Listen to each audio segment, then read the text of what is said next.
All right. Mic check. Hello, guys. Can you hear me?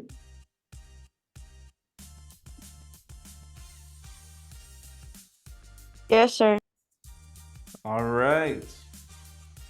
I feel like I haven't seen you guys in a whole semester.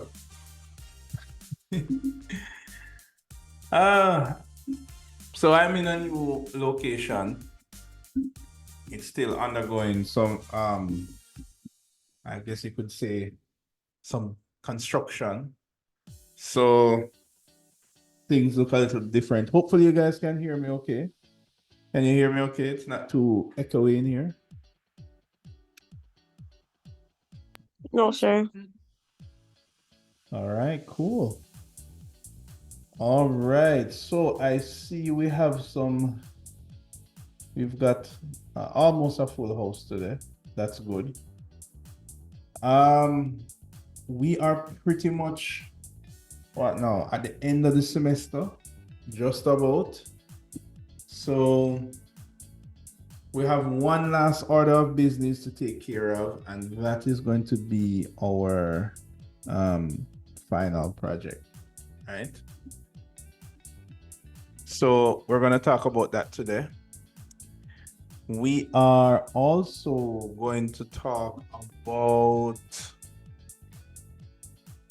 video editing because, oh, and there were some questions. I think I saw some persons asking me questions about the last two assignments.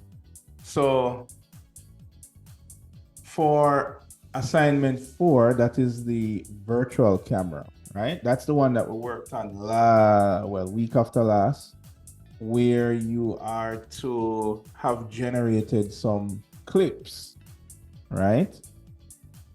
But we said those clips weren't due because the assignment will be due after we talk about video editing, which is what we're going to do today's class. But in order to do today's class, you need to have your clips. So I'm hoping that everyone has their clips. Can I see a show of digital hands for people who have their clips ready?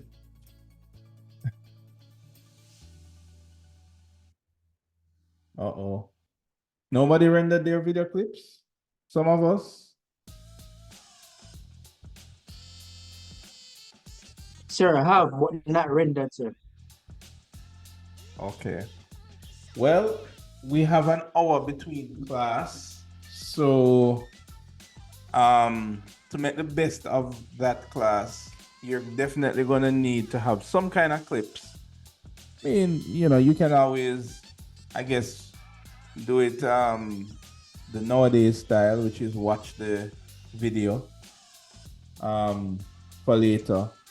But when you do it during class, it's good because you might have some questions you want to ask.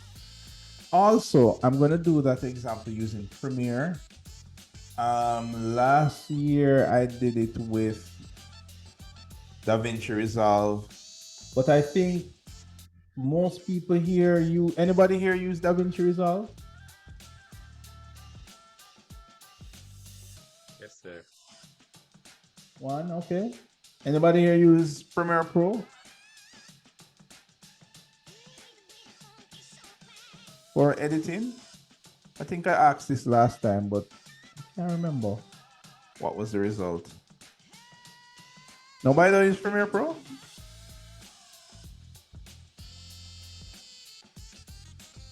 I never use one of them, sir. So if you all edit, what programs do you use to edit? Let me hear some. If you do any kind of video editing. Sir, normally the phone one them, sir. Most of the phone. Oh, the ones that come with the phone. Okay, cool. Anybody else? Regina? I've been really getting into CapCut, which is a phone one, I guess. Okay, cool. One of those free ones. Hold on, why you guys sound so low? Or is it my speakers? Well, my volume is at max. Get the speaker closer. You hearing me, sir? Yeah, man, I'm hearing you. So it might be some person's microphone that's a bit low.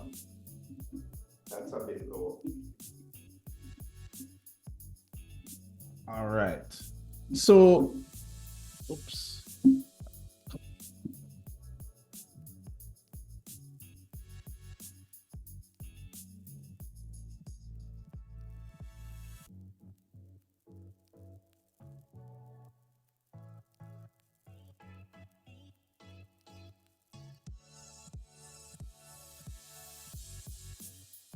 Good. All right. Can hear you. Probably can hear you better now. Right. So what I was saying is that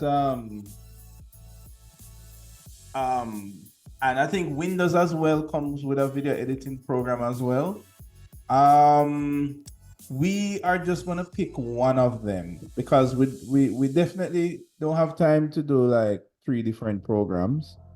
So it's either gonna be Premiere or we use the Windows one. I think, well, nobody says they use Premiere. Some people say they use the phone one. Anybody use Sir. the one that comes with Windows? Yeah, sir, Okay. I have it on my computer, sir, but never use it, sir. Sir, there's Clipchamp or whatever that I've been Right. using for the assignment. So yeah. Right, there's Clipchamp as well. All right, maybe we can use Clipchamp. It's pretty simple.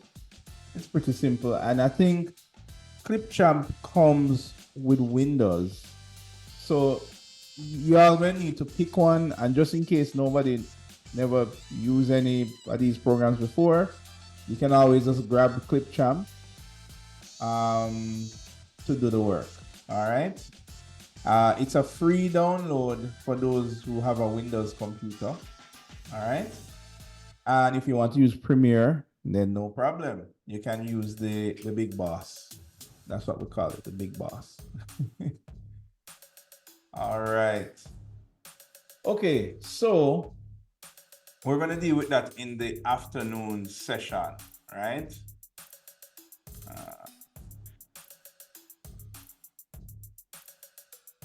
I'm trying to just make sure that you're getting my signal okay.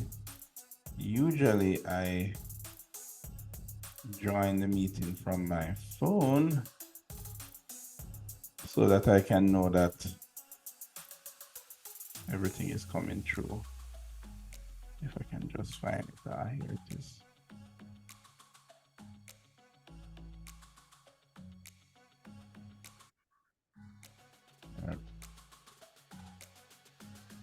All right. All right. So, as promised, I did promise that we would okay,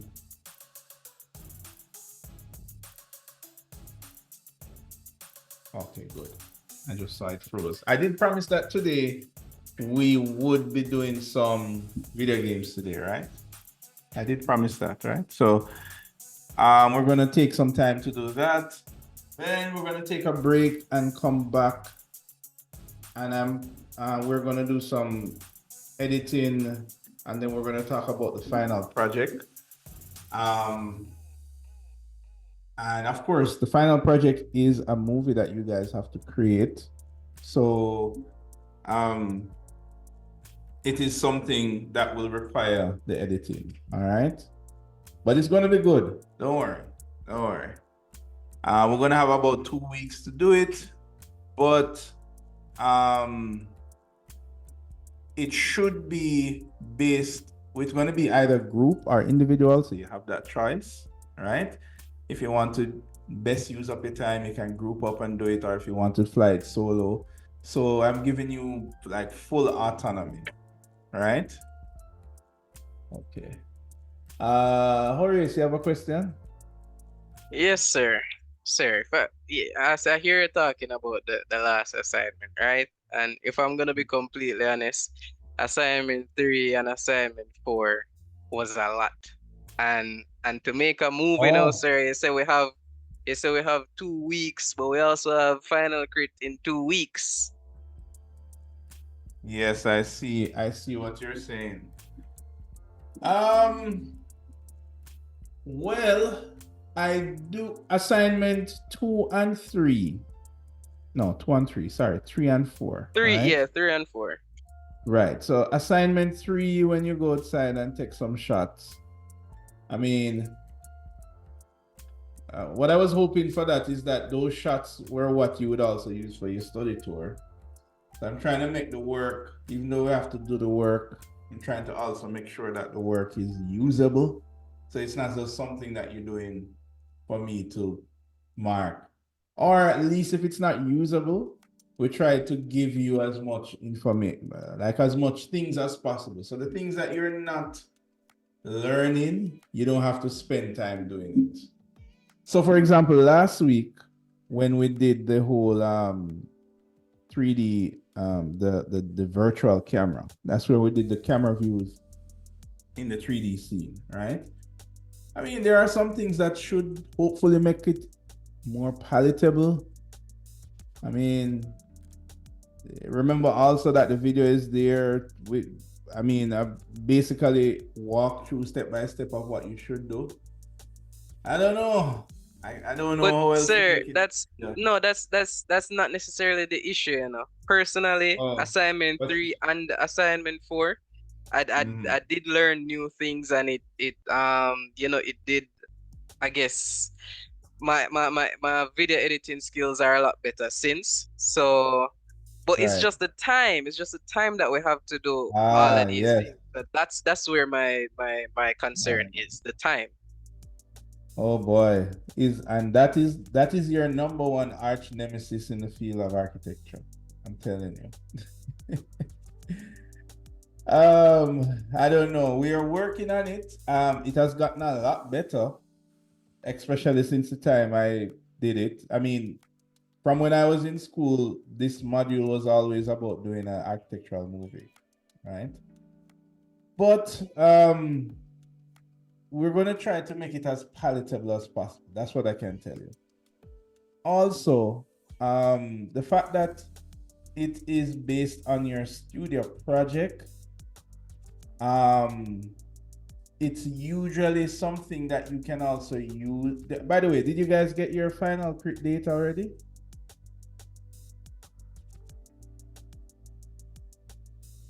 Anybody?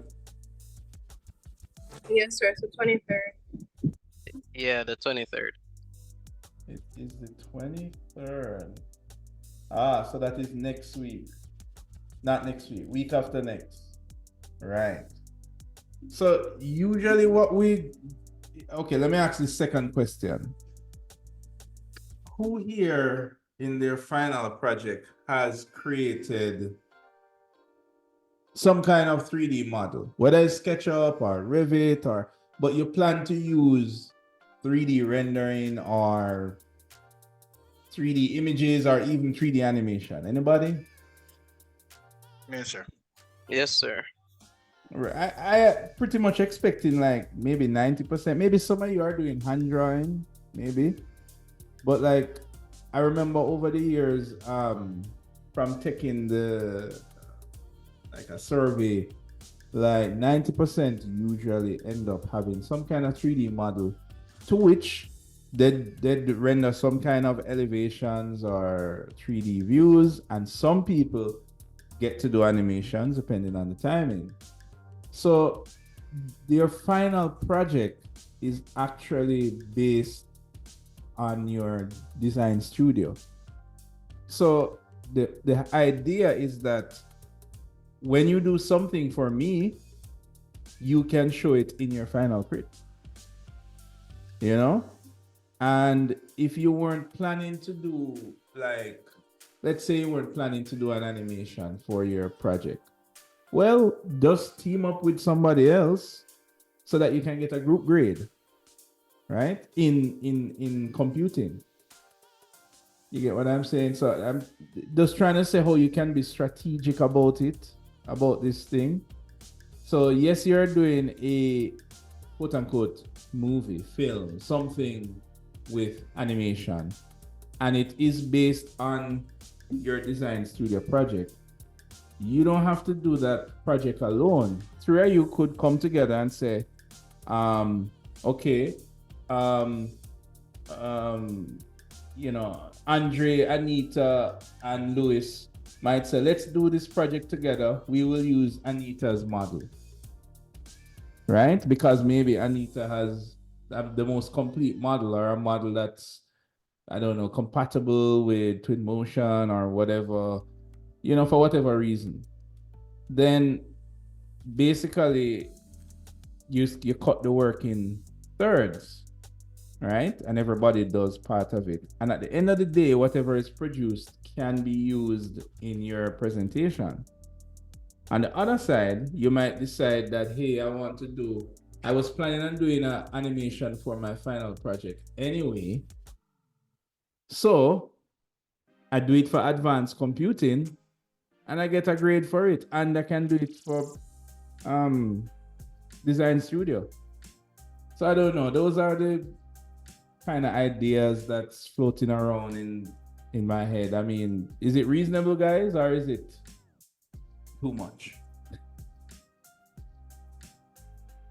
What's your opinion? Sounds good, sir. I mean, you have to do a final project. It is a part of your curriculum. And in this module, you do have to do some kind of explore film. Film is a big part of advanced computing too. It's a big part of architecture. Unfortunately, we don't find a lot of time to do it because we have stuff to do. But my job is to try to make it a little bit more palatable as we go along, right? Also, remember that our mantra for advanced computing too is that we look into other industries to see what we can take and use in architecture. Today we're looking at video games. We looked at film for a couple of weeks ago. And that's just the core of what we do in advanced computing too. So, long story short, I'll try to ease the pressure as much as I can by doing tutorials, by walking you through. And as I keep telling you, you know me from DDM days, right? If I walk you through a process and you come prepared and you are able to follow me through that walkthrough, your assignment is pretty much done, right? I don't know if you guys realize that. But you can just come and watch me talk and then say I'll do it later, and then you'll have it to do later. But if you just do it there in class, I mean, like 90% of the work is done. Anyway, we do have some videos to watch today, and we do have some games to play, and we do have some things to learn. So we're gonna jump to it. And the first thing I want to show you is this illustration here. I made this up, by the way. All right. So let me call on Manika all of a sudden. Manika, are you here? Hello. Yes, sir, I'm here. All right. What do you think you're looking on this slide?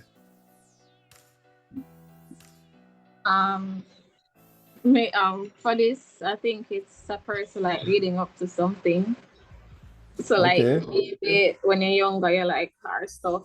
Then maybe when you try to pick something, you might like urban planning and leading up to the main thing, which can be the girl. But in this case, I think of it as architecture in general. So I think it is. All right. That's a nice try.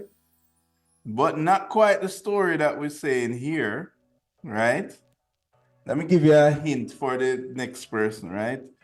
So we have some industries here. We have architecture, education, film, urban planning, automotive. There's probably even more, right?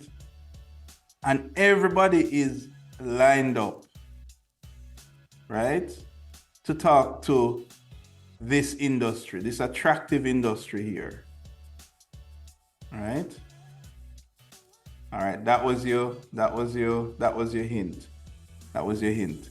Who wants to give it another try? What do we think this is saying? Sir, basically in order to create a game, sir, you have to have knowledge from there are no real enough knowledge, but you have to take aspect from all these kind of field in order to create a video game, sir.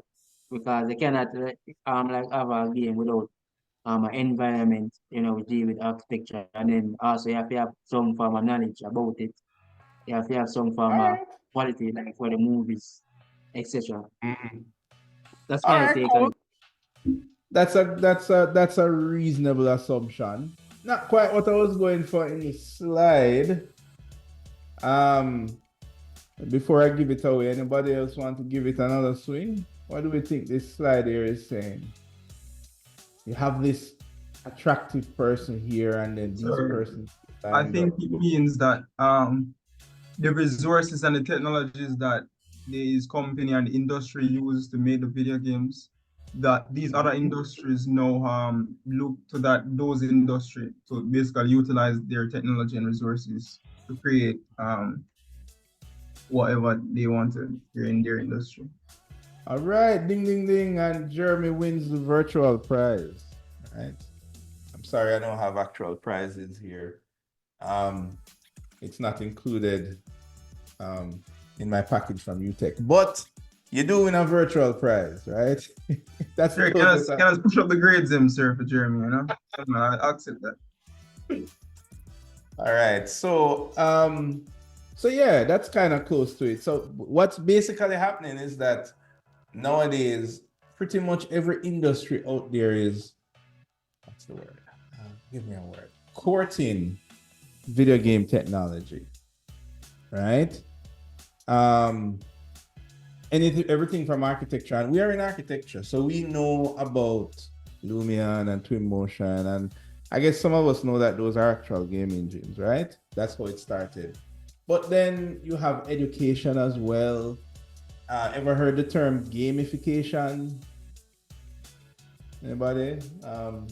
That's like a new trend in education now, which they're basically they're taking some cues from the video games industry and putting it into education, so it helps persons to learn better, because it feels like you're playing a game but you're really learning, right? Right? Not to mention about film and movies. Anybody seen the Mario movie? Anybody? Yes, sir. Right. The Give me Avatar. Avatar, exactly. Well, no, Avatar wasn't a game originally. I would have to say like Last of Us. That one was a game too, and of course you have Tomb Raider, but that's like long time. Batman. But basically, Batman. All of these. The film Sonic. has been there Sonic. for a while. Sonic, exactly. But what about these newcomers like urban planning? Like, how does urban planning use video game technology? I mean, we can see where architecture, education, and these are used. Sir, And what about the automotive? Say again? Sir, the stimulation game, sir. Building stimulation game. Sir. There you go. All right. Sims and Minecraft. And also the automotive industry as well, right? It's at least right now for the automotive industry, it's still at the top. It's still in the Benz and BMWs and Ferraris. Trickle down to the Toyotas and the normal people yet in terms of the use of the games industry. But that's how stuff starts, right? It starts from the ones who can afford, and then eventually it becomes mainstream, and then everybody has it, right? So all of these industries here are using video game technology, right? So we started to look at how architecture can use film. So let's look a little bit of how some of these use video game technology, right? So generally, I think I showed you this slide already, maybe not, but how we've been moving in architecture, we kind of gone from the days of 2D drawings and symbols, right? Like way back in the days doing those elaborate money stories. Some of them used to be actually chiseled in stone. But we've kind of moved away from hand drawings, and we've started to do more drawings on the computer, right? As it relates to visualization of architecture, we've we used to do hand paintings. Now we do 3D renderings. Most things nowadays is now animated, right? I'm hoping that most of you, but my aim is to have everybody in architecture producing a film of their design, because you can show so much more about your design than static images. Not saying that you shouldn't have the rendered images, but a film can express so much more. As Jeremy reminded us, it does take more time, right? But the better that we become familiar with the tools, I'm hoping that we can be more efficient so we can get it done, right? So anyway, now everything is all about moving images. Where do we go after this? Well, we go to interactivity. That is where we're trending towards. So we move from still images to moving images to images that we can control. Now we aren't there yet. We are still kind of in the animated. Like, how much are you when you guys are doing research? You know, the first thing you draw for is a YouTube video, right? You draw for something moving, a video, right? I mean, it's not just you alone, but just generally as human nature, that's why companies like YouTube are so big, you know, because it's moving images, the world of moving images. And eventually that is becoming the new norm. So you guys can't leave architecture and not know how to edit a movie on a timeline like that. No. Just like how you can't leave architecture and don't know Photoshop. But this is an AutoCAD. But people used to leave architecture school and not know of that. And the standards has just risen and risen and risen. So now it's about film, moving images. And some of you, when you do your presentations, you have videos and all of these things. That's where we're trending towards. Now, what is next? Interactive CGI. So remember I told you about some of these dudes here that's just lined up to use video game technology. I just have two little examples to show you. This is the automotive industry.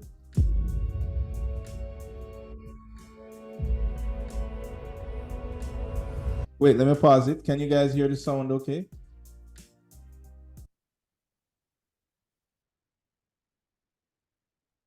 Yes. Mike, you can hear it okay? All right, cool.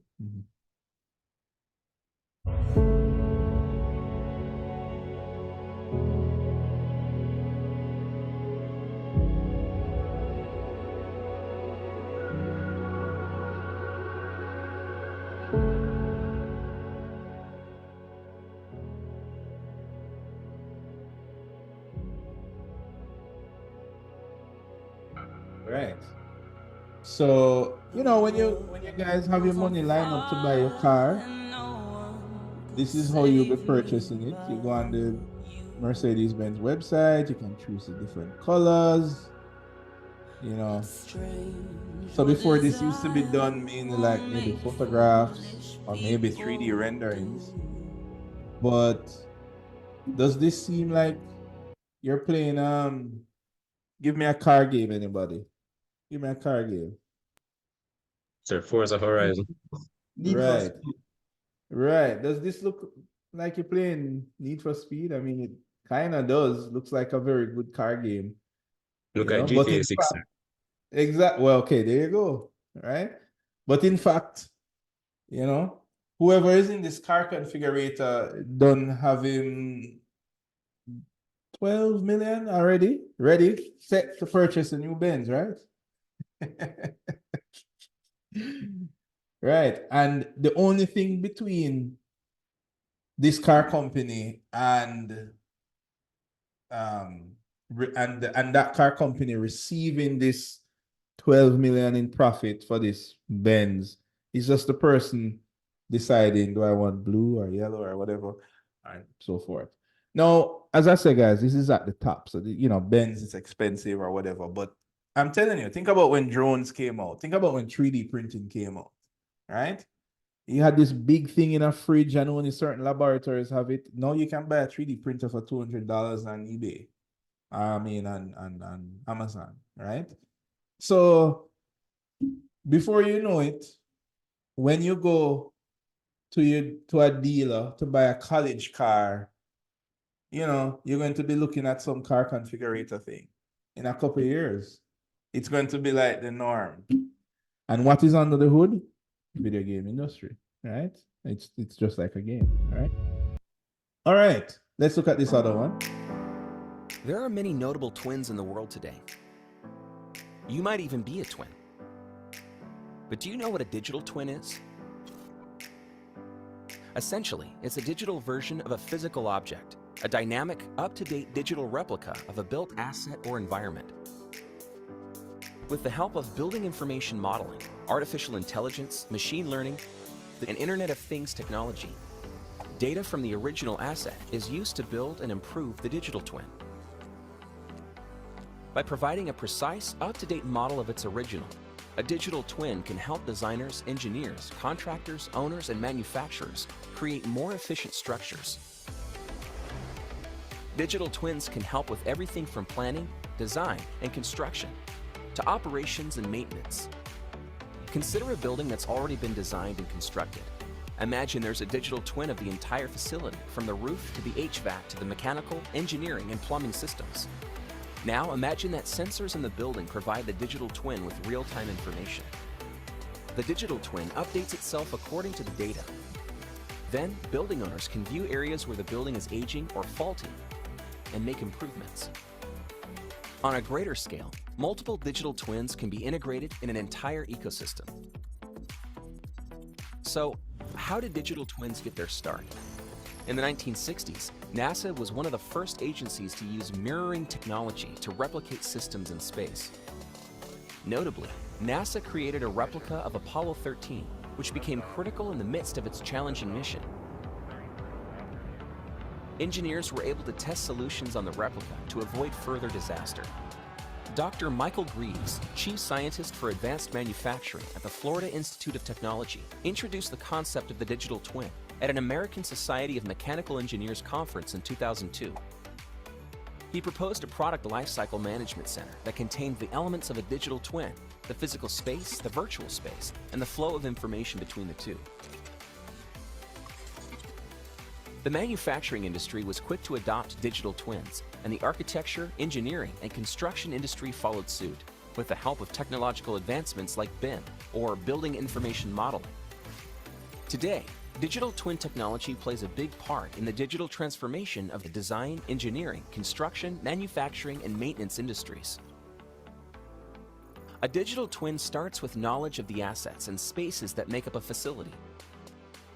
This type of descriptive twin is a live, editable version of design and construction data, such as a visual replica of assets or facilities. An informative twin has an added layer of operational and sensory data. As more and more data is added, the twin becomes richer and richer and more strongly linked to its physical counterpart.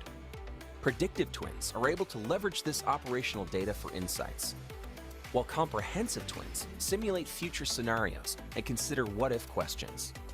In the future, twins will become autonomous, able to learn and act on behalf of users. Because digital... So, in summary, what the digital twin is think of it as doing a 3D model, right? You guys, pretty much everybody here does BIM because you guys did that in third year, right? You did Revit. And you also did 3D modeling. Am I right, guys? Yes, sir. All right. So who can tell me then, what is the difference between modeling a house in BIM, like in Revit, and modeling a house in SketchUp, which is 3D modeling? What's the difference between the two? Same house, but one is in 3D modeling software and one is in a building information modeling software. What's the difference between the two? Because two of them is a 3D building.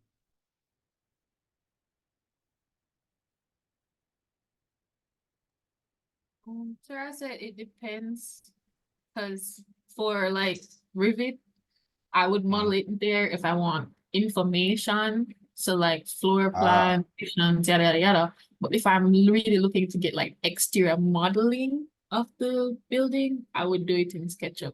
So my answer is it depends. Right. You already said the magic word, which is information. So you already passed. So information is the difference. And that is why BIM is different from modeling. Now, a digital twin, the key difference is simulation, right? Now, the reason why the manufacturing industry took it up first is kind of expand your mind to a broad scope, right? If you have a warehouse like, I don't know, PriceSmart, let's say PriceSmart on Red Hills, right? And everybody here go PriceSmart already, right? So you know what it look like, rows of grocery and equipment and stuff like that. And maybe you hire, I don't know, 50 people to, I don't know, stack groceries, to stack products on the shelves, right?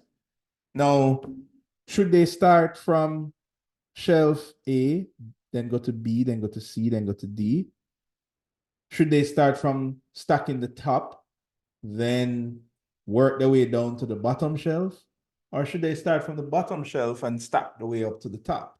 Like, I mean, these are some just practical questions, right?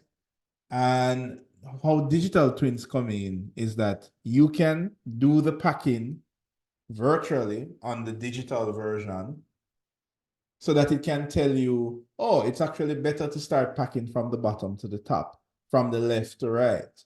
Because in the digital twin, you could simulate the whole process and you know how long it would take before you actually have people that you have to pay per hour to start doing this thing, right? So that in a nutshell is how we use digital twins, right? If you guys are into like, I don't know, nerdy stuff like from, like how you have what's the CEO of Apple called again? CEO of Apple, guys. Tim Cook. Tim Cook, exactly. Right. It's like when you have Tim Cook come on stage and talk about, the new iPhone, blah, blah, blah. You have the CEOs of companies like Nvidia and all of these companies that make these AI chips. They talk about new technologies and a lot of these things. And you hear them talk about Earth 2. It's basically a digital twin of Earth, which you can simulate things like weather conditions and, what if this country had an earthquake? What would happen to country B or C in 50 years? You simulate it, right? So that is essentially what a digital twin is.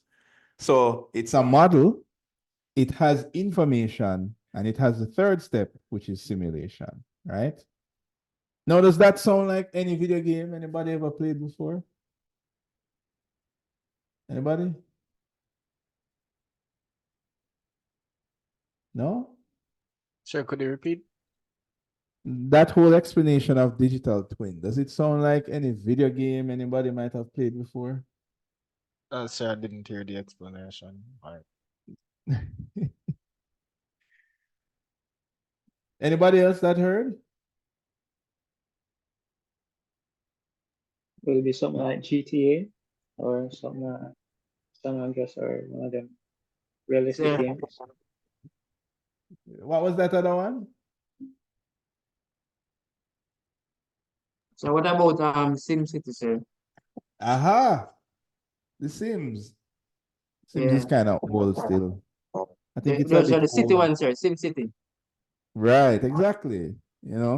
So there are games that simulate, just about everything in life. And I mean everything, right? So So games have been simulating stuff long before other industries began to use it, right? So that is why everybody is lined up to use this technology, right? And this is why we have this title screen of the world of video games and architecture is basically crossing course, right? They're on a crash course to culminate in some way. We don't know how it will happen yet, but we see it happening every day, right?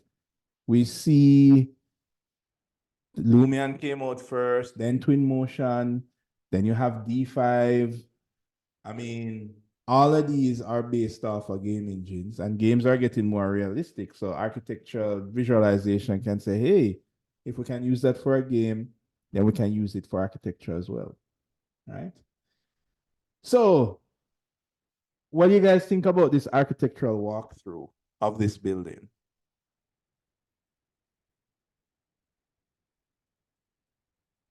I mean, here we are in the entertainment room. This is the living room, right? Right? Can this pass as a walkthrough? What do you think?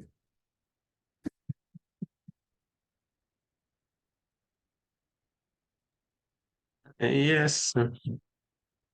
You could show this in your design studio, right?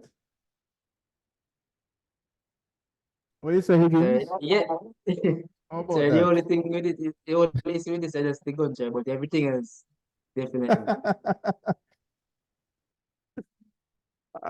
Maybe when you switch the gun, switch out the gun for like maybe a knife or something else. By Or the grill. way, what you guys are doing a medical center, a dentist building? What's it again for your design studio?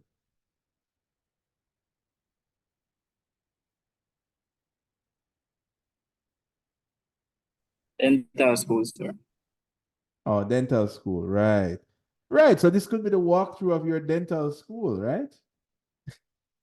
But we can just remove the guns and still have the walkthrough, right?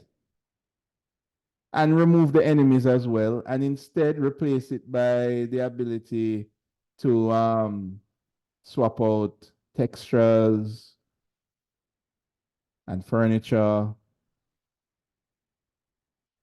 right? Basically the same thing, right? Let's put it side by side.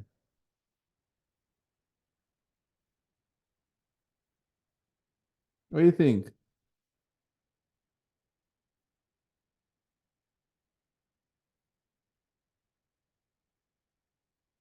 The interesting thing is that I remember doing advanced computing a couple years ago.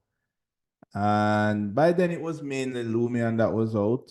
Twinmotion was there. He didn't have D5 and Enscape and all these others, but mainly Lumion. And now we've come to a stage where the image, the video on the left and the video on the right are made by the same software. Right? Kind of crazy, right?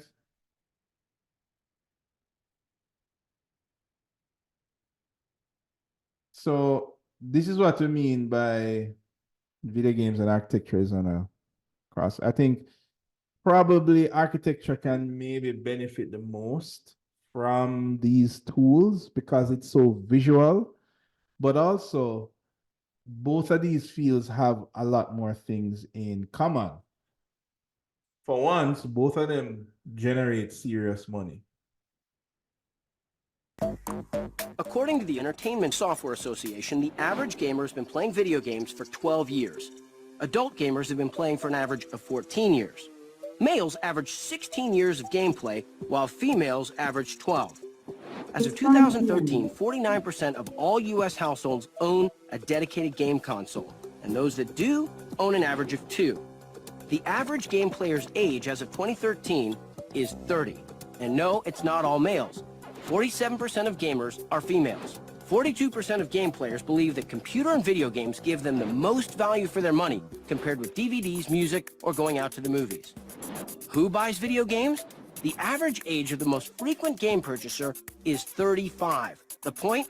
Video games have grown up, and now they're not just in arcades or our living rooms. They're in our pockets. 15% of the most frequent game players pay to play online games, while 33% play games on their smartphones and 25% play games on a handheld device. Most gamers who own dedicated game consoles use them for other entertainment media as well, like watching movies, TV shows, and music. Are gamers social? 62% of all gamers play games with others, either in person or online. What about rating game content? Over 85% of parents are aware of the ESRB rating system, which rated games content and match it with the appropriate gaming age. E for everyone, T for teen, M for mature. But the question on a lot of minds is, do parents really control what their kids play? Over 73% of parents believe that the parental controls available in all new video game consoles are useful. Further, parents impose time usage limits on video games more than any other form of entertainment. Over 90% of the time, parents are present when games are purchased or rented, and 82% of the time, children receive their parents' permission before purchasing or renting a game. Much like movies, games have specific genres and subgenres, such as action, adventure, role-playing, casual games, shooters, strategy games, open world versus linear games, sports games, racing games. The list goes on, and each genre offers its own special mix of interactive entertainment. And yes, each is wildly successful in its own way. In the past decade, video games have gone from a $6 billion to an over $24 billion annual industry, far surpassing movies and music. The bottom line, video games are here, and they are here to stay. Right. And I mean, this is like old data. So things has blown up much more since this video, right? So what does this mean? I mean, if I said to, I don't know, to Tara, the Tara Thomas, that Tara, if you play video games, what would your answer be?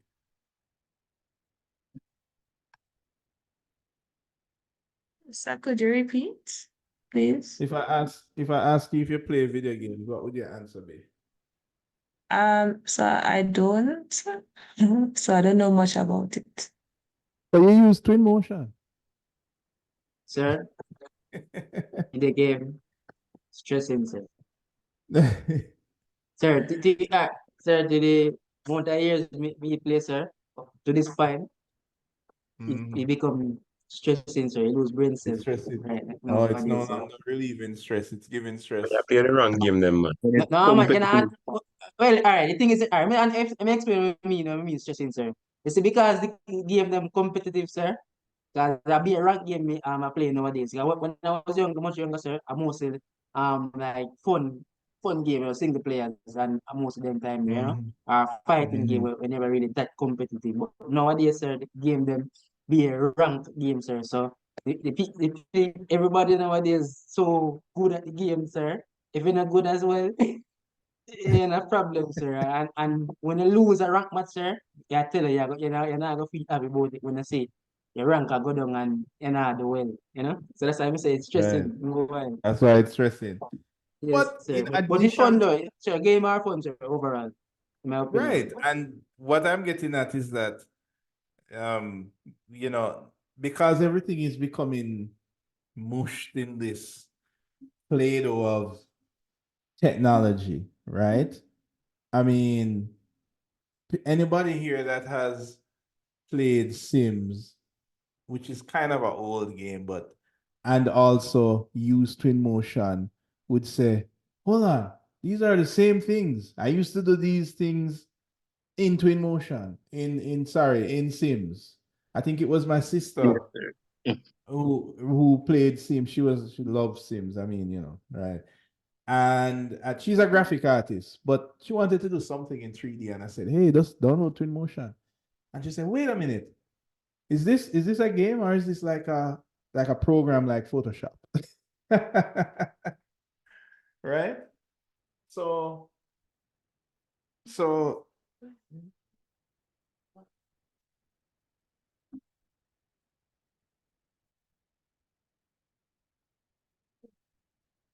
Right.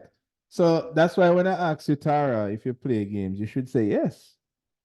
You build stuff into emotion, right? Right, Tara? Yes, sir. By the way, which is a game engine because Twin Motion is made by Epic Games and it's built on the Unreal Engine, which also builds.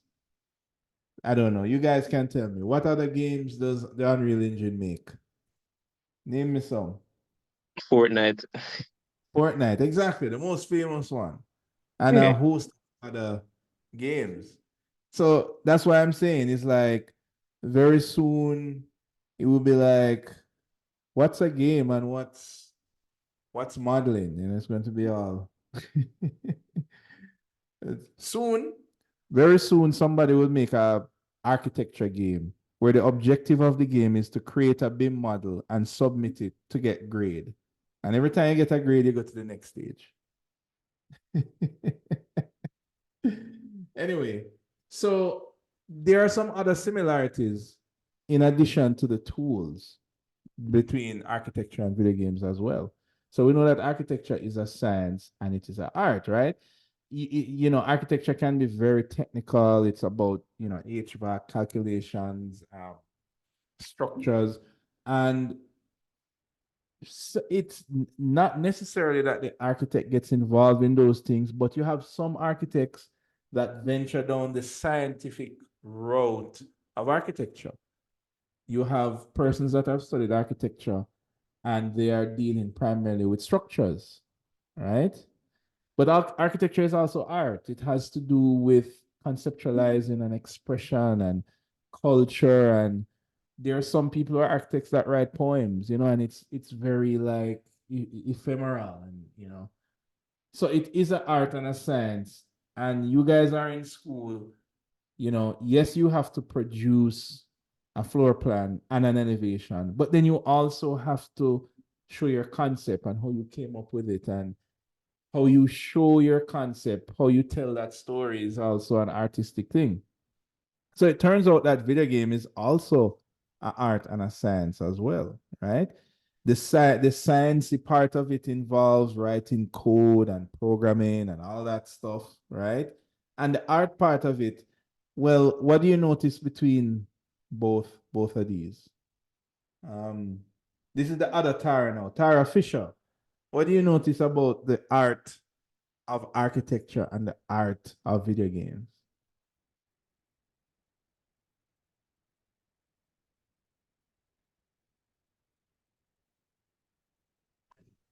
That the creative method is the same. Yeah, it's kind of similar. It is the science is very different. You have computer scientists versus carpenter, right? It's very different, but the art is very much similar, right? Let's look at the money side of things, right? I mean, just like how you have an architectural designer, you have architects, you have a game designer as well, right? And video games take longer to build than buildings. Somebody mentioned GTA the last time. How long did it take from the last GTA to the next one? When is the next one coming out? Next year. Next year, sir. Next year. Yeah, So how long did it take? What, 10 years?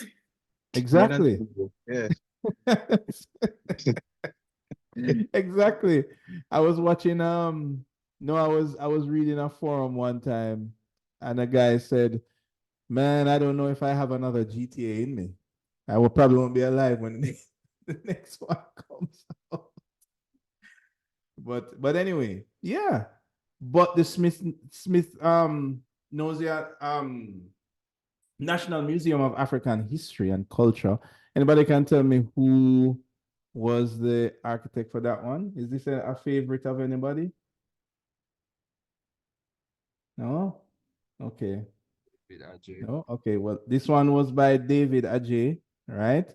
And this took 2 years to build this beautiful building. I mean, maybe it's more than 2 years. Who knows, whatever the conceptualizing phase, how long that took. But construction was 2 years.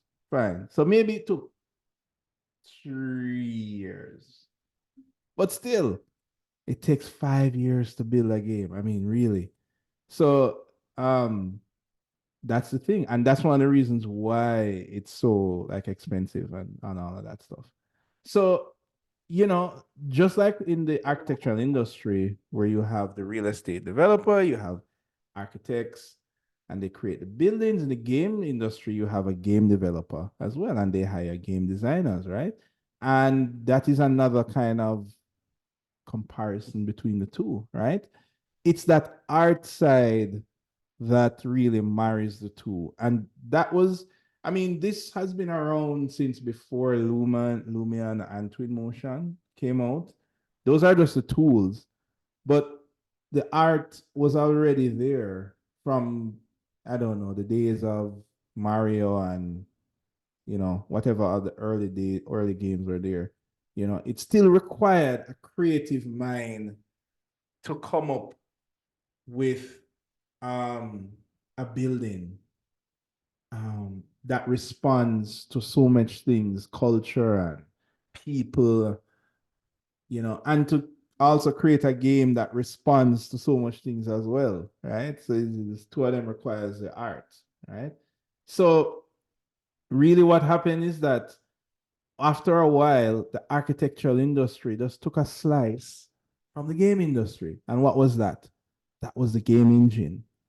And that is what believe me, that is what saved you guys now from having to wait 6 hours to render a 5-minute video. Because yes, in CSA, we had to do that. I remember I did want to have render farm at CSA because the students couldn't do any form of video. It took so long. It took days for somebody to just leave their laptops there rendering video, right? And nowadays, because we took a slice from the game world, we now have programs like Lumion Twinmotion, D5, and Enscape, and all of these guys that are built off of a game engine. So we really owe, we owe video games a fist bump for that little thing there, the game engine, right? It sure does make architecture, especially architecture school, a whole lot easier.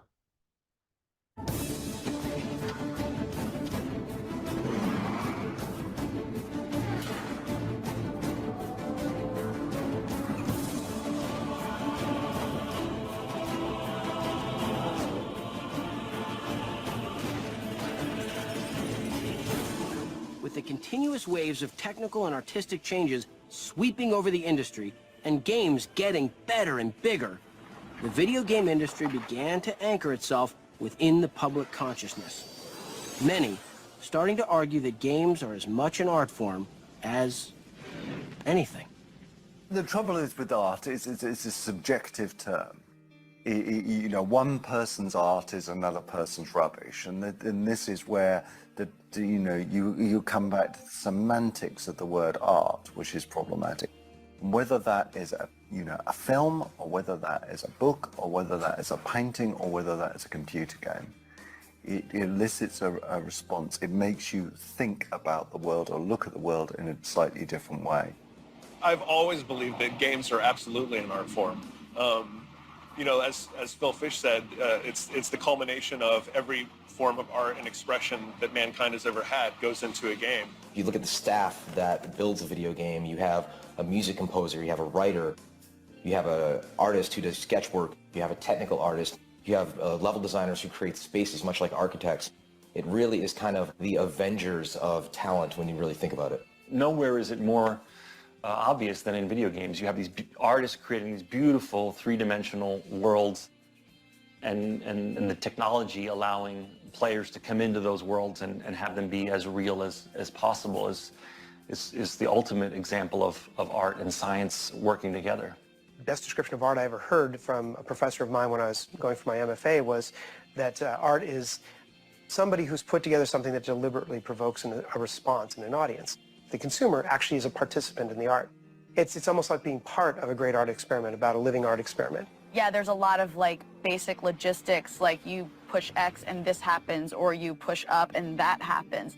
But if that's all games were, we wouldn't be playing them anymore. You know, we would have lost interest a long, long time ago.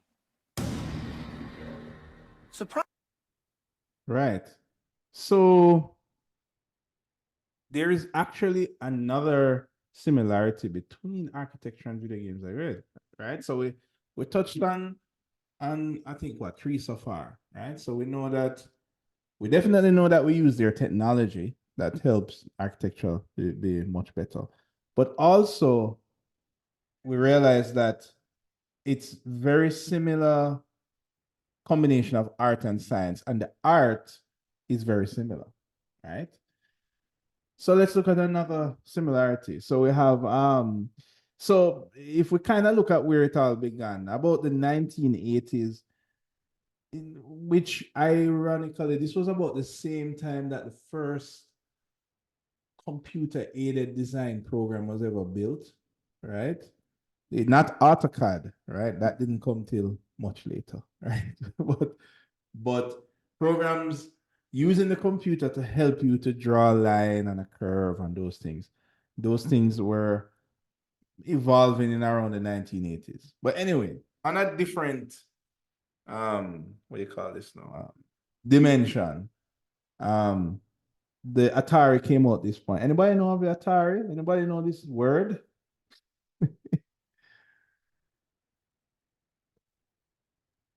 Yes. All right, some of us know it. Yes, Maybe sir. some of us don't know it, right? But anyway, that was around the first time that games came out, and it was just like the wow moment, kind of like when you saw 3D printing for the first time, or maybe a drone, which is like, whoa, we're controlling this thing that has a camera. It was the same kind of thing where you say, whoa, if I push a button here, something magically happens on the TV screen, right? And that was kind of where it kind of started from, and they have like puzzle games and that kind of stuff. But then in about a decade later, then things started to get more interesting. They started to have character. It started to include culture. Like, if I ask you guys, what is the cultural, what country did Mario come from? Who can tell me? Japan, sir. Well, Sir, not Italy, sir. say again. Italy, sir. Aha, Italy. Meaning they actually made a character. I mean, yes, the Japanese developed like Nintendo or whatever, but the character Mario actually belonged somewhere in the human realm, right? It wasn't just like totally science fiction. So this is where video games started to have like story and that kind of thing, and culture and all that stuff, right? Then around in the 20th century, 21st century now, is when immersion started to be a part of games. And this is where architecture again began to take something from video games, right? It used to be before that the whole point of a game was literally shooting pixelated aliens that were falling out of the sky, but we didn't know why those aliens were falling out of the sky. We didn't care why those aliens were falling out of the sky. We just wanted to shoot them. But nowadays, not only do we know why those aliens are falling out of the sky, we know the names of their moms, and we know their future children's names, and we know we have to destroy all of them. Right. So the thing is, immersion is what you get when you get persons invested in something that you're trying to communicate visually, right? I don't know if this is ringing a bell for anybody in what architecture is also trying to do a lot of the times, right? But video games was also trying to do that from a long time. From back in Mario days, they were trying to get you to be invested in Mario and invested in give me another character. What the Sonic or Yuji, sir. whatever. Yuji. Zelda. Right, Yuji, exactly. They try to use immersion for you to use your imagination to, like, oh, and that would make you want to be a part of that world, right? And what best game to describe that than this one? With Grand Theft Auto 5, Rockstar have tried to reimagine the open world game in a number of ways. The game world is beautiful, massive, and diverse. A sprawling, satirical reimagining of modern Southern California, covering mountains and oceans, expensive stores and strip malls, urban decay and untouched wilderness, beaches and backwoods, the sublime and the ridiculous, greed and hypocrisy. You tell me exactly what you want, and I will very carefully explain to you why it cannot be. What?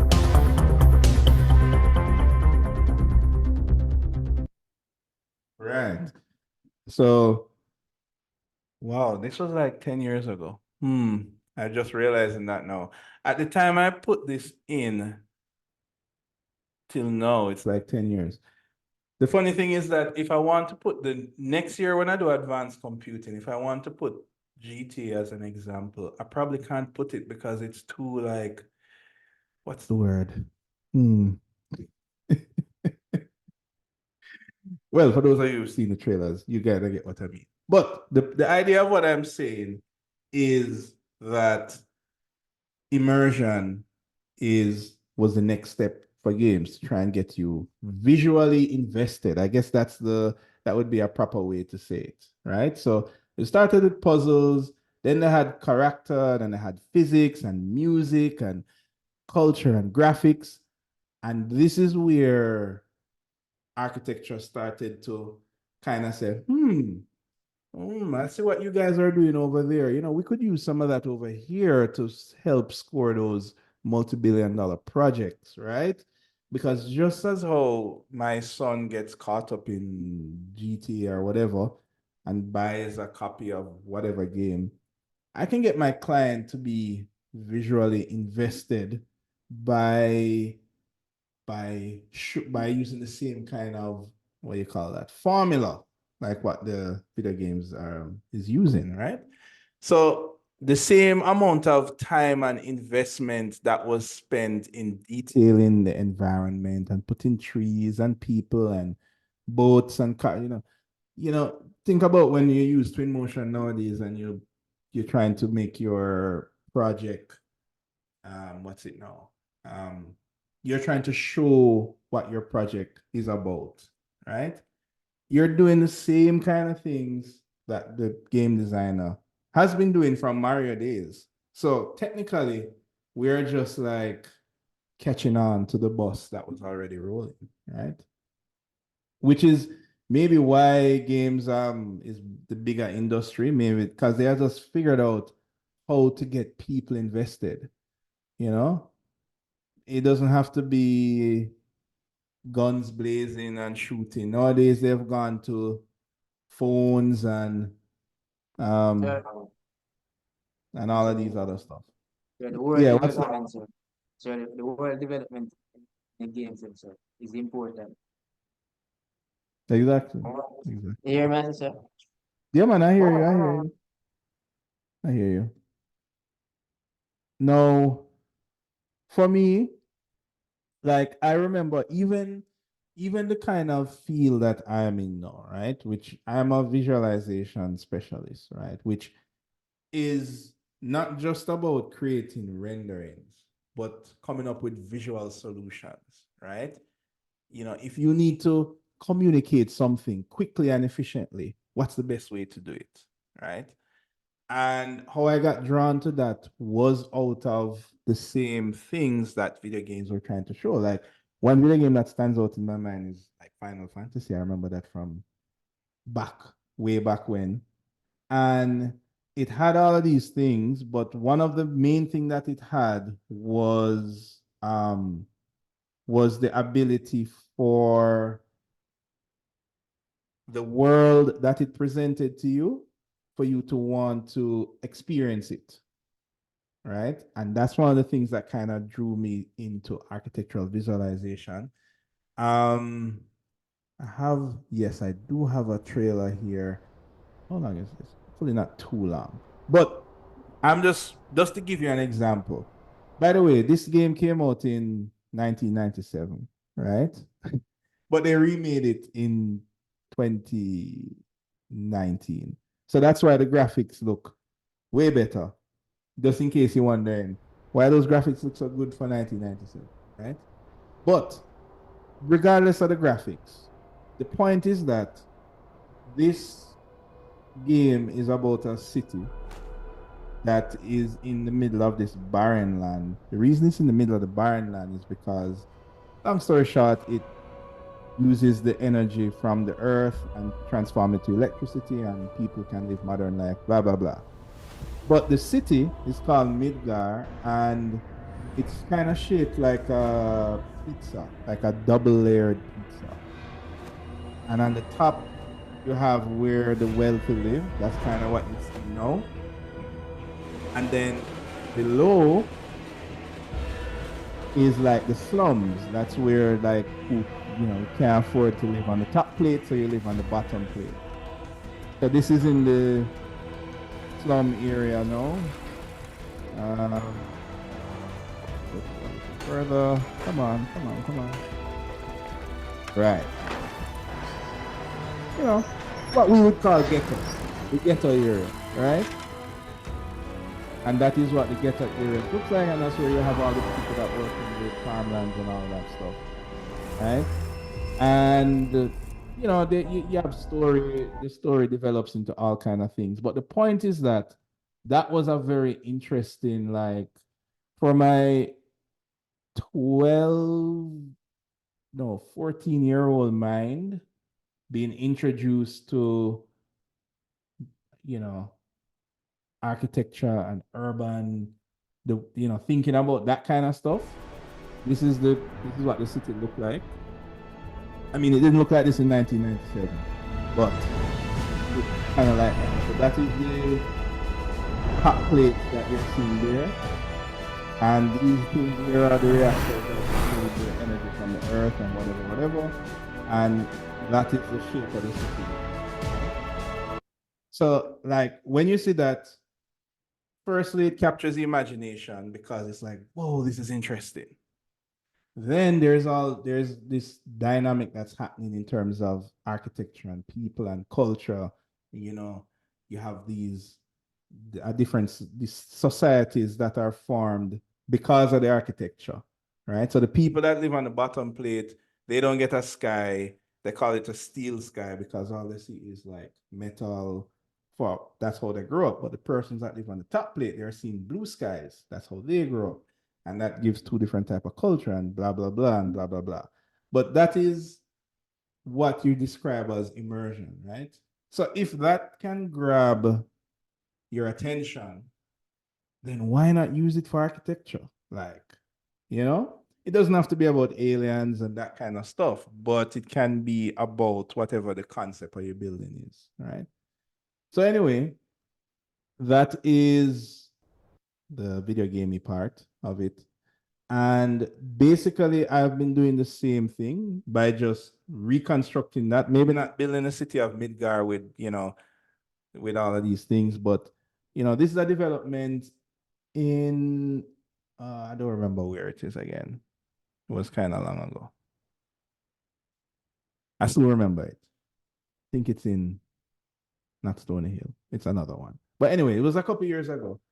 And it's the same kind of thing. When the architect, you can see the architect's vision for the project, right?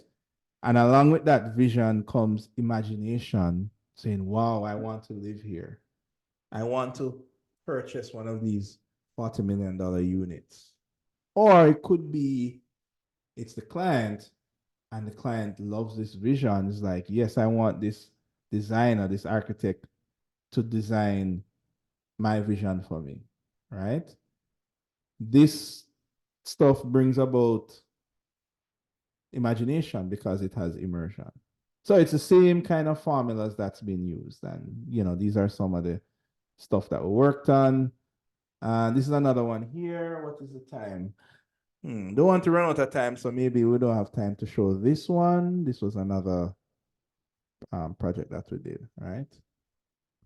But funny thing is that when you go into Lumia and R Twin Motion and you look at the assets and you look at the trees and you look at the cars and those kind of things that you put together, you're really doing what's called environment art, which is a part of the video game industry as well, right?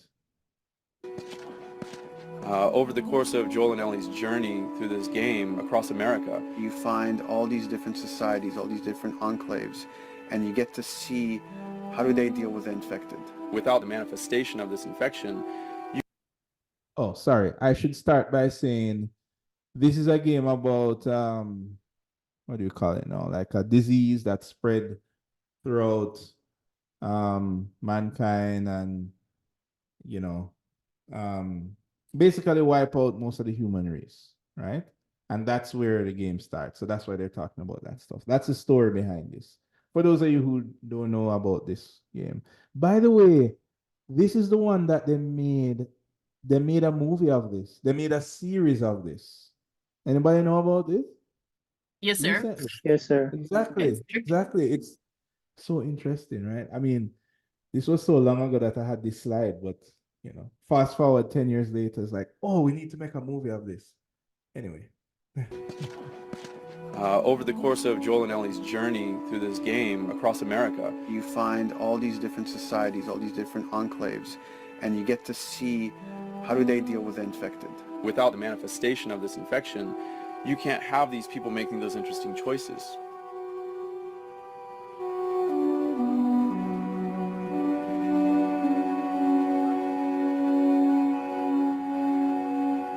The world we decided was actually its own character, really grounded with a lot of texture. What happens, after 20 years of the fall of man, when no one's taking care of anything? This book called The World Without Us describes in detail how much fighting on a day-to-day basis we have to do to keep nature back. And once you stop doing that, how quickly nature can reclaim that. As they talk about New York and how every day they pump water out of the subway system. That system breaks down within 2 days, a whole city is flooded. And once water gets introduced, then structures collapse pretty quickly. Trees will sprout and wind will carry those seeds over and gutters get clogged. And then when it rains, water fills up and then pretty soon you have vegetation growing over there. And once you have vegetation, concrete breaks pretty easily for when there's a tree and roots breaking through that. Even some of the stuff we did on Uncharted, exploration of how temples were ruined. What if you took those ideas and put them in Pittsburgh or Boston? And obviously right when that happened, you can imagine that being pretty terrible to look at. But you think about 20 years later, and with rainwater filling up those sinkholes and then those becoming like little marshes with lily pads in them. We had this wonderful piece of concept art we developed really early on, and there are all of these wild animals that have escaped from a zoo and over the past 20 years have bred, and now they have herds roaming these cities. And that's something that tells you that life goes on and this world is worth saving.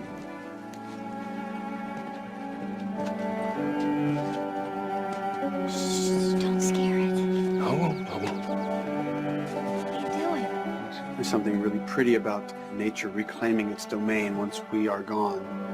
So fucking cool. We have another level of OCD of the logic goes into some of these environments. Water damage seeps in, and then that creates some little moss growing on the floor, or a tree radiates energy from its base, and that over time starts to melt the snow around it. And that's the reason why you'd see those like rings of leaves showing through in the snow. That gives it that extra, believability. This is pitch art. I'll try to start with an idea that conveys sort of the feel of the environment. Something like this, very brushstrokey, very painterly. You can see not a lot of detail, just energy and conveying a mood.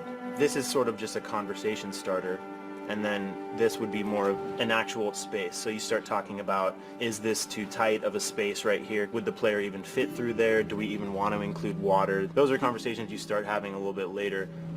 And then it usually needs several more passes back and forth in order to be tightened up to be the experience that you would see in the final product. So, dude, I was actually trying to figure out right here, there should probably be some dead foliage. It might be cool to see some of the dead stuff around the edges of the green, or like even spilling out into the street. Maybe what we do is, in some of these areas, we use it as like a transition from the actual concrete to the side of the building. So like they're almost sitting on top of a bed of dead foliage, like that really rich kind of like orangey brown color. Sienna or something would be nice. Something real cheddary. That's how you know you're done. The end product often ends up being stronger because that bouncing back off somebody else gives you a result that maybe you wouldn't have even thought of in the first place. All right, here's the bridge. That's our way out of here. Okay, right. So, and then if you think about some of the things that you do whenever you're setting up a scene and you're putting a tree here, and it may not be to the level of detail as putting leaves on the ground. Come to think of it, in Twin Motion, there's actually like a leaf, what do you call it? Tool, like a library object that you can add leaves to the trees. Anybody ever used that feature before? Maybe not. Nope. All right. But anyway, I just thought of that's actually there, right? And then you have these you look at these um architectural presentations, and you say to yourself, is this a game, or is it an actual building, right? I'm just kind of fast forwarding through it. This is one of Zaha Hadid's um buildings here, right? Just very similar kind of vibe. Anyway, so getting to the part where it's the class activity. This dude called Jonathan Blow, he's what you call an indie developer. He's like a person that builds a game on his own, kind of like a freelance um person that maybe does construction drawing on their own, does the 3D on their own, and all of the stages of architecture. Kind of like that, but for video games. Anyway, the reason I brought him up, he came out with this game called Braid, was released in 2008. I think I played it. It's like a puzzle thing a long time ago. But a couple years after, he after he was successful with this game, which by the way, it looks like a Mario game, but it's actually not. It's like a very puzzly type of game where you need to figure out stuff. Like it was very, who was it that said games can be stressful? The puzzles were very stressful. I remember. But anyway, after coming from this game, he created this other one that's called The Witness. And if you look on the website on his team, this was just some that could fit here. But he actually hired quite a bit of people from the architectural industry, right? Like this person here is an architectural designer of real buildings, right? From Europe. This is a person on the game team. Also another person that has a master in architecture, and then this other person who is a landscape, who does landscape architecture, right? Just to show you that, before, this was around the time that Lumion just came out. So before architecture started to realize that, hey, these guys over here has things that we can use, the game industry was already taking people from other industries. It was taking people from architecture, taking people from the movie industry. Anybody know any games that has famous people in there? Anybody? I don't remember any that comes to mind, but I'm sure there exists a few. Death Stranded. Exactly, with that guy from The Walking Oh Dead. yeah. Walking Dead. Norman Exactly. Reedus. Exactly. But that's even recent. But I mean, video games have been taking stuff from other industries from so long, including movie stars and, of course, architecture. Like, even if you think of GTA that we showed earlier, I mean, it feels like a living, breathing city, and it's because they took cues from actual real city and how it's designed, because it's not as if they went out and took the exact city. They had to redesign a version of that city again. So it requires the knowledge that you guys are studying now. How do you identify culture and buildings and what this building represents and all of that stuff? Certain So games like Assassin's Creed, like with history and like kind of exactly, all right. culture. Forgot about that one. I didn't get a chance to play those, but yeah, I know that it's about recreating like historical moments. So this guy, so what he did was hire these people to help with this game. And this game is actually going to be the the class activity that we'll do. Well, it's not going to be in class because we're out of time. And it's like we're near the end of the semester. We miss quite a bit of classes. So this can't be a class activity. You have to do this. But what I want you, I gave you guys a link here. No, where's the link? No, it's on the mirror board. What I want you guys to do is to actually try this game. You can, I think by now it's even on Android, but I wouldn't recommend using the Android version because it would probably fill up your phone. You can just download it and run it. And I don't know, just tell me what you think. Um, he wanted to make, I don't remember does it have I don't have like a explanation for it here, and the website might not be up because this is from a couple years ago. But he wanted to create this interesting environment, and he wanted persons from the built environment to play a part in how the environment was laid out. I won't have any spoilers. I won't tell you what it is, whether you're shooting monsters or aliens, or whether it's a puzzle thing, or I want you to check it out if you haven't already, right? And usually when I do this, most people haven't, because it's not like it's not like a Fortnite or a whatever kind of game, right?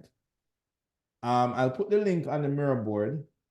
Try it out and tell me if you can spot, I don't know, anything in there that tells you that persons from the built environment played a part in the game. Essentially, I just want you to write me a 1 paragraph review of what you thought of it. That's it. You don't have to finish the game. You don't have to play stage 1 or stage 2 or whatever stages or whatever. You just have to try it and tell me your thoughts. And that is the activity. That is the class activity. Right? This game that was designed by persons in the game industry. Just tell me what you thought of it. All right. All right. So, that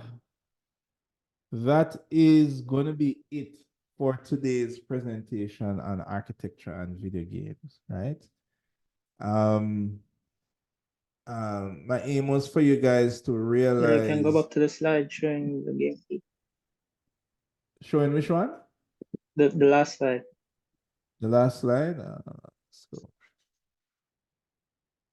That's this one? No, wait. Oh, This sir, the one? other one. No, the other one. Before this? Wait, what are you say we're writing a paragraph on Yeah, the just game? yeah, let me, don't worry, I have it on mirror board. So you don't have to, yeah. Let me bring up my mirror board. Just give me a second. Okay.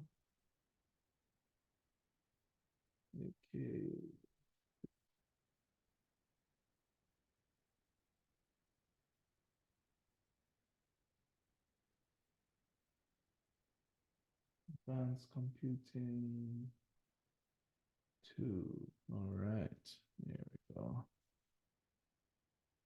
All right. Where is it? Oh, wait. This is not it. Here we go. Yeah. Right. Here we go. Activity 5. Right. All right. So What did I put here? Is this a link to the video?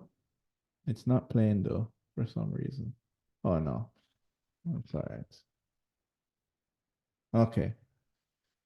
Okay, so Jonathan Blow and his development team consulted architects and planners in his game, The Witness. Below are a few people on his development team, right? And I showed you those. You are to test out this game created by professionals of the built industry and post a screenshot of an area or element that interests you, along with a short comment, right? You do not need to finish the game, right? I remember some years ago there were some persons that they're trying to finish. No, you just need to test it. It probably takes like 15 minutes of your time. It's not something that you need to stress out about, right? As a matter of fact, it's supposed to do the opposite. It's supposed to be relaxing, right? You can download the game from a link below. There's a PC and Android version. It's about 40 gigabytes broken into 500 megabyte segments. Download all the segments into a folder and extract using WinRAR, right? Most of us know WinRAR, right? Right, guys? Yes, sir. Right. The password to extract is 1234. It's right here. All right. This is the link. And that's a video.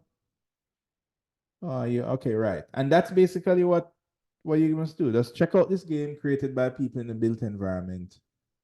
Post a screenshot of an area that's interesting. And I don't need like an essay. It's nothing like that. You just simply give me, this area is interesting because the pathway, the vista, I don't know, just something that stands out to you in the 15 or so minutes that you tried it. All right. All right. What do you guys think? Does that sound super stressful?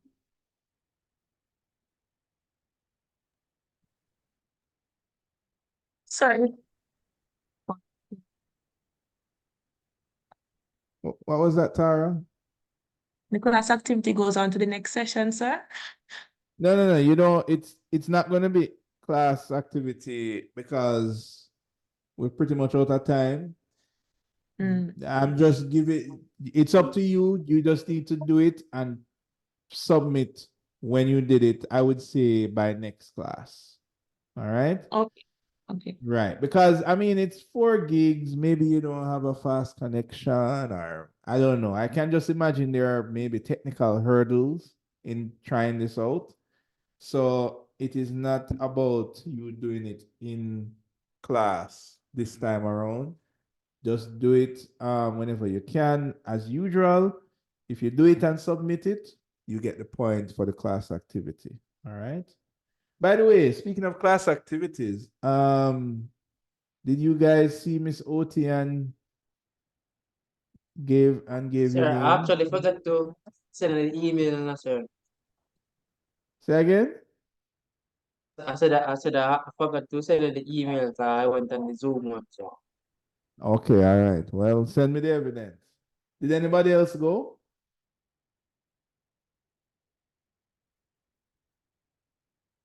Yes, sir. Okay. Yes, sir. All right. Okay, great. 2 people went, 3 people. That's good. Okay, maybe more of you did go. Okay, hopefully. All right. All right, so that is going to be it for our lecture today on video games and architecture, right? So when we come back, I'm hoping that you guys will have some clips for me from your assignment 3, right? That is the one where you put the building on the site and you're supposed to generate different views, right? Assignment 4, sir. Assignment 4, right? Sorry. Like push in, pull out, tilt up, tilt down, or a combination of them, right? Everybody is supposed to have, 7 clips or somewhere like that? of video. And we're going to take a look at post-production in architecture. It's not just about video. I'm hoping to touch on photography as well, right? There is no, the photography part is really just for your knowledge. There is no assignment or class activity that requires you to do the photography part, but I don't think you guys should leave architecture school and not at least see what's it called, Lightroom in action, right? I think I asked this question if some of you use Lightroom. I think one or two persons said they use it before, maybe. Right? Am I right?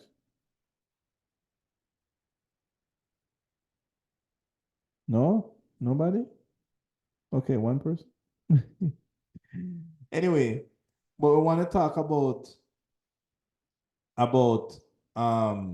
post-production in architecture, right? In image and in video. And that's what we're gonna do when we come back for the afternoon session. And we're gonna talk about the final project as well. Okay. All right. So Sir, can you check the chat? I sent you a message from the beginning of class. oh, my bad, my bad. My bad. Oh wow, there's a lot of stuff in here. I keep forgetting to check this. I think I need like an assistant. All right, cool. Oh yeah, okay. Yes, the pressure. The pressure. I get it, I get it. Uh,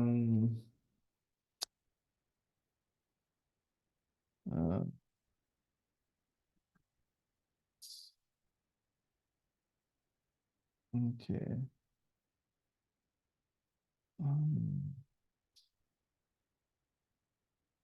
Okay. Yes, I see it. I see it. All right. All right, guys. So Sir, one quick question before you I leave, will sir. check on it for you, Tara. Thank you, sir. See what's happening with that. Yeah. Yeah, go ahead.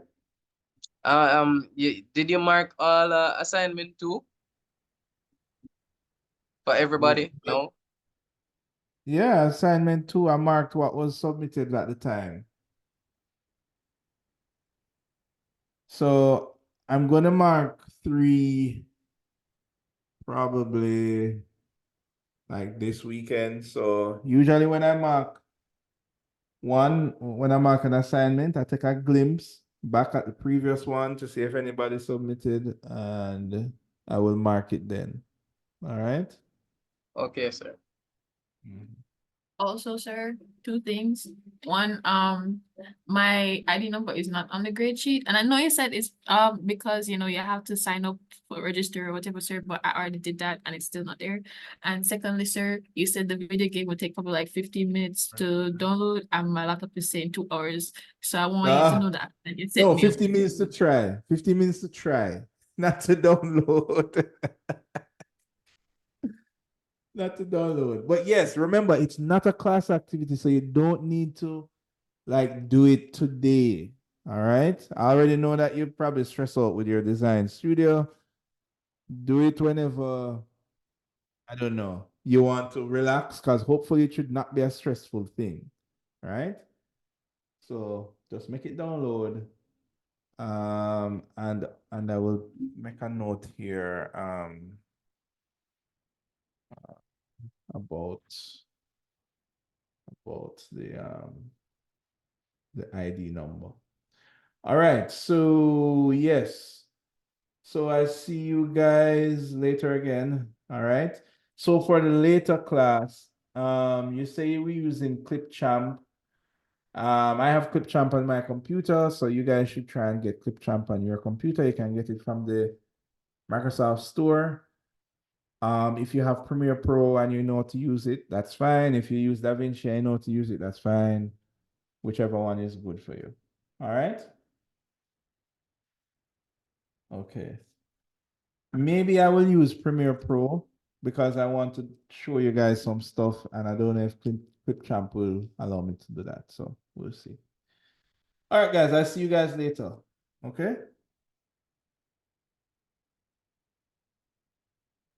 All right. Later.